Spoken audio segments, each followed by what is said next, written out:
Hop, alors le Wi-Fi dans les bus. Alors, Raconte-nous comment ça marche. Le Wi-Fi dans les bus, c'est vraiment une bonne histoire. L'histoire du Wi-Fi dans les bus est vraiment similaire à l'histoire de Google, hein, c'est-à-dire vraiment une croissance avec des paliers de chaos et puis de la réorganisation et des paliers.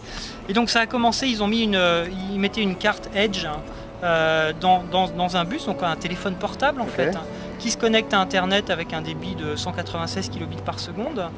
Et ensuite, cette carte est connectée à une borne Wi-Fi qui distribue le signal en Wi-Fi dans tout le bus. D'accord.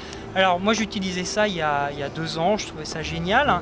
Et puis au fur et à mesure que Google a grossi, il y avait de plus en plus de monde dans le bus. Et à la fin on s'est retrouvé avec un bus énorme avec 50 personnes tous les matins.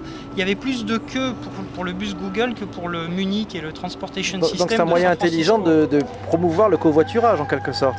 C'est ça l'idée en fait, c'est ça l'idée du shuttle, c'est que Google, les gens sont très écologistes ici et ils cherchent à faire toujours des choses en faveur de l'environnement. Donc quand on s'est retrouvé à 50 dans la navette à partager une carte Edge, ça marchait plus. C'était un peu lent. Et donc il y avait un moyen en interne de demander à avoir une carte juste pour son laptop. Donc les gens ont commencé à avoir chacun leur propre carte Edge. Et donc pendant cette période de chaos, et là on est revenu à une période d'ordre où en fait ce qu'ils ont fait c'est qu'ils ont mis un rack de cartes Edge. Donc maintenant je sais pas combien ils ont comme débit dans la navette, mais il y en a une dizaine je crois, qui sont connectés à la borne Wi-Fi et là on a une super bande passante. Donc c'est à nouveau, j'ai cessé d'utiliser ma carte personnelle et maintenant le Wi-Fi dans la navette Google marche vraiment très très bien.